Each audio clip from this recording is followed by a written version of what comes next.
On my right, I have a bookcase. It was the very first project that I built when I started buying tools and learning to read a tape measure and put things together. Now, I like to think of my projects as time capsules because each project represents, it encapsulates the skill and the talent and the knowledge that I had at the time that I built that. As you can see, if you take a look at the bookcase, it's not very good.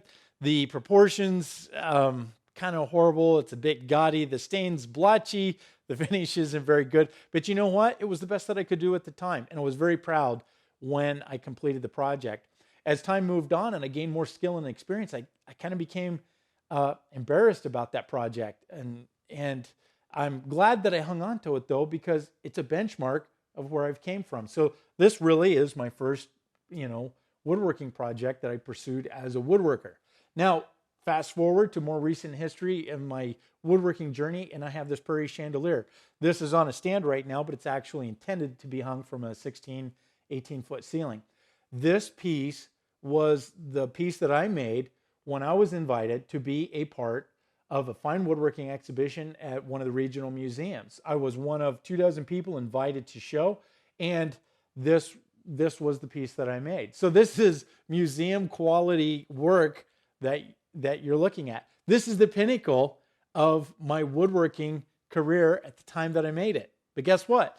This bookcase, as bad as it is, was the pinnacle of my woodworking journey at that time that I made it as well. So really, every project that we make is a time capsule for where we were at that time in our woodworking journey. So what I want you to think about now is don't be embarrassed about your projects. This was the best I could do at that time, and I'm no longer embarrassed about it. That's the best I could do. It's all I knew. And it's a great benchmark. It's a history and a record of what I knew at that time. And this is the history and record of what I knew at the time that I made it. There's a great deal of maturing that went on between these two projects. But guess what, guys? You can't get here unless you start there. We all start at the bottom and we have to grow, but you won't grow. And this is the secret to woodworking. You won't grow unless you get out in the shop and get woodworking. You've got to put hands on tools, tools to material, and start building projects. If you're not building projects, you're not developing and beating that path from your brain to your hands. You have to make those connections from your brain to your hands. You're only going to do that if you get out in the shop and get woodworking to make those connections from repetition. Also, you're going to develop your design sense if you get out and you get woodworking. First, you're going to start off building projects probably from plans, and whether you follow them closely or loosely, you're going to be just making what else is out there, and that's fine because you need to start building that repetition that we talked about, and then you'll start getting a sense of design and proportions and how one piece relates to another. You'll also learn how things are put together. I made a table between these two pieces. In my woodworking journey, I made a table with kind of Asian-inspired legs. It was made out of mahogany, and the table was beautiful. It was really the point, the threshold that I stepped across when I felt like that I was starting my foray into fine woodworking. And the legs I had seen in another local shop. I was doing a remodel project, and the shop had a dining set with chairs and had these legs. Well, I decided to take those legs and put them on an arts and crafts design table. So I took an arts and crafts design and simply started modifying it with the suede legs. And I built a beautiful table. That table was part of my juried portfolio that got me into the Western Design Conference. It was a very high-end juried show for artists and craftsmen. So I want to tell you a little secret about that.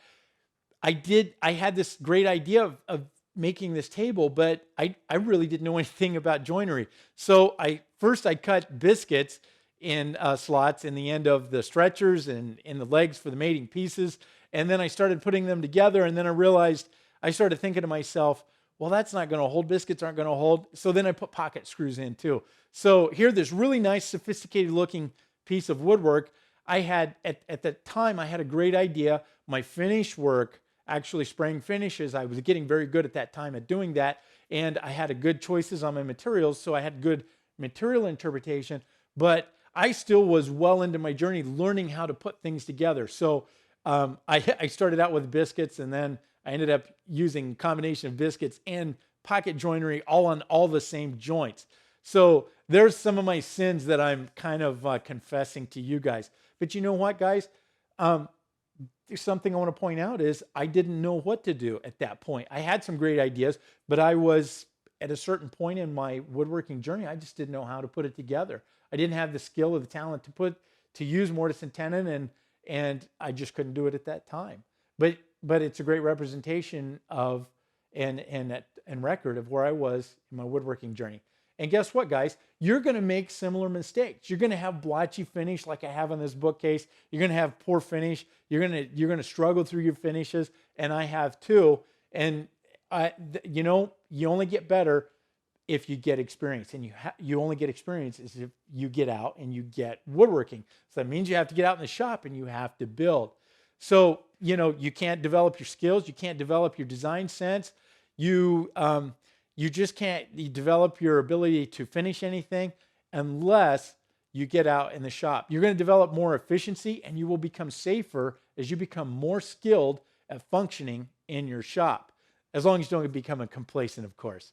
So anyways, I just wanted to share these projects with you and the stories related to them, because I think what you need to understand is I didn't get to this point without a lot of struggles and starting from this point and this bookcase.